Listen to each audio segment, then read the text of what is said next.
Good day, grade 11s. I want to explain to you how to calculate the amount owable to SARS. Now, I hope all of you did go and watch the video on the explanation of what input VAT and what output VAT is. Now, remember, when we want to calculate VAT, these are the amounts or the percentages we use. VAT exclusive represents 100%. VAT 15%. VAT inclusive 115%. By this time, you should have mastered how to calculate the VAT if I give you either of those amounts. Now remember, if I want to calculate how much is payable to SARS, I am interested in the VAT amount only. All right, so that's always the one I want. I always want VAT. All right, but you just have to figure out what was given over here. Now, if we look at input VAT and output VAT, remember what we said, input VAT are on stock that comes into my business, stock or stationery, and output VAT is stock that goes out of the business. So, an easy way for me to remember it is input VAT is on my purchases. And remember, we spoke about fairness. SARS is all about fairness. So, purchases, output VAT is on what goes out of my business, so that's on sales. So, if I sell something, I owe SARS more. But if I purchase something for my business, I can claim that VAT back. All right, so this one I can claim back. It reduces my VAT payable. So when I sell something, it increases the VAT payable. So when we look at the transactions, to me the easiest thing is to go and see, if I look at each one, is it on sales or is it on purchases? Now let's look at this over here. The first one says sales of stock. Now that one's easy. Sales goes to sales. All right. But now we have to figure out what was given over here. Do we have VAT exclusive, VAT or VAT inclusive? And it says over here, all amounts include VAT unless stated otherwise. So that means it is VAT inclusive. What do I want? 15. What do I have? 115. So in other words, for number A, I would take 262,200 times what I want, divide by what I have. And remember, we said that's on sales. And that gives me an answer of 34,200. Now this makes the amount that we owe SARS more, because it was on sales. Let me just make a note over here. So when we have sales, it will increase the amount owed to SARS. Purchases of stock. All right, that one's easy once again. Now we can see that is on purchases. All right, so now we know we're going to claim that amount back. But now I say over here, VAT exclusive. That means I give you the 100. I want the 15. So in other words, we would take 150,000 times what I want every time I want the 15, divide by what I have, 100, and that gives me an amount of 22,500. And because this one is on purchases, it goes to input VAT. All right, number C, salaries paid to staff. Now let's think, salaries, is it on sales? No. Is it on purchases? No. What tax do we have on salaries? SARS income tax, pay as you earn. That means it's not VAT. We never have VAT on salaries. So that one, no entry. Bad debts written off. Let's quickly think. Bad debts. When I sell something to a debtor, he can't pay his account. So I have to write off his debt.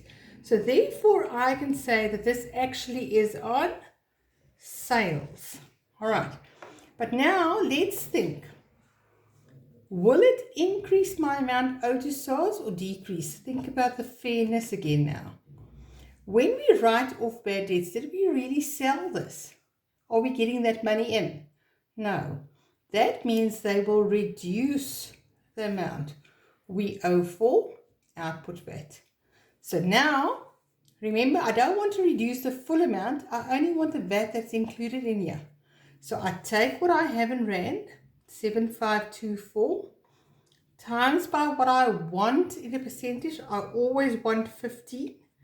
And now they don't say anything. So it is included. So in other words, it is 115. And that gives me 981.39. So what do we do with bad debts? It always goes to output and we always minus. Number E, discount allowed to debtors. Now, we have to think now, debtors, is that on sales or on purchases? We sell to a debtor. Now we're allowing discount. So we sold that amount for VAT that we owe to SARS, but we're actually reducing this amount.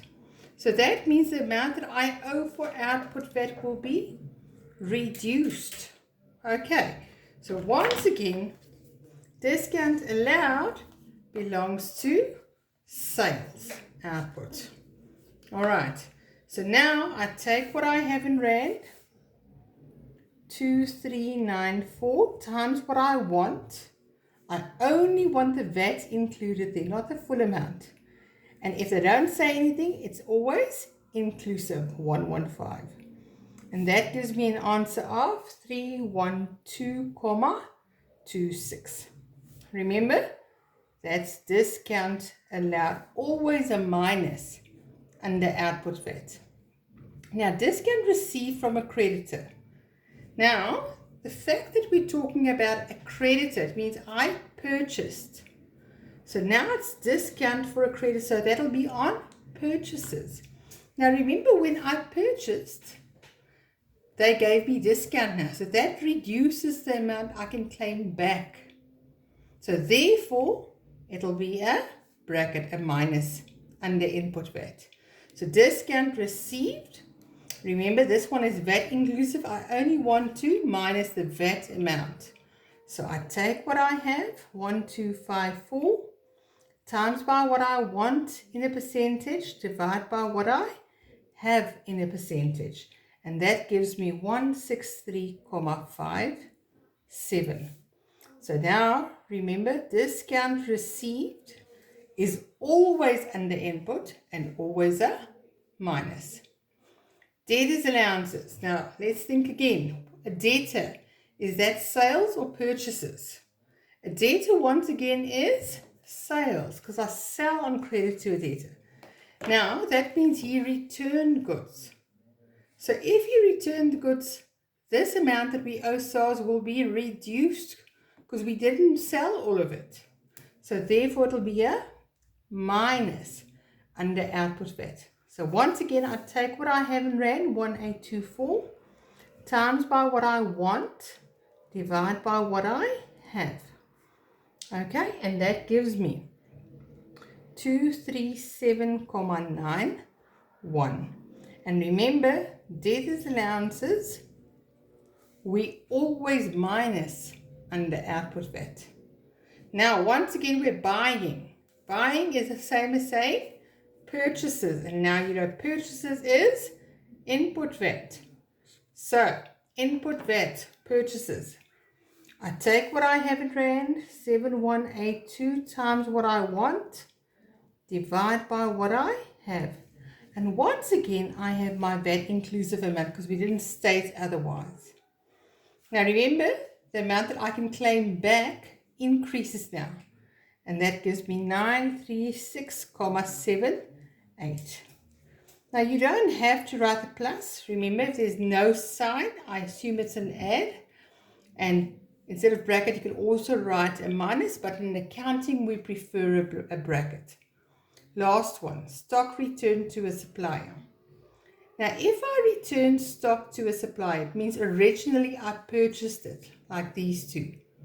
Now, if I'm returning it, my purchases becomes less, which means the amount that I can claim back becomes less.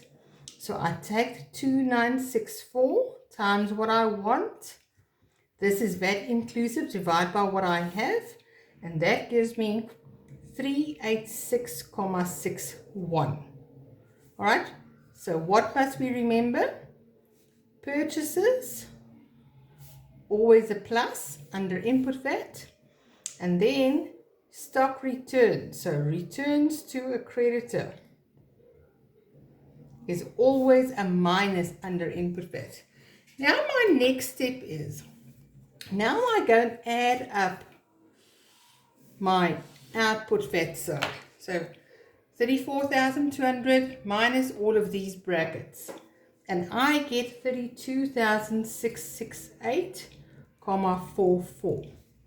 Then I go and add up all of my input VAT amounts, right? And then I get 22,886.60. Now that means this is the amount we owe to SARS. This is what we can claim back. So if I ask you, how much do we owe SARS? How much is payable? This will be our formula. Output VAT minus input VAT. I know it is payable because my output VAT is more than my input VAT. Therefore, 32,668.44 minus 22,886.60, and that gives me an amount payable to SARS of 9781.84. Now, the next question says, will the amount be an asset or a liability to the business? Now, just think back to what I explained. I said to you, it is payable. Payable means we owe SARS. And when we owe SARS, it is a liability. So what is my reason? It is payable to SARS. Or you can say we owe it to SARS. All right, guys, I want you to go through this. Please copy all of these answers into your booklet. All right, and then you complete activity number 6. Thank you.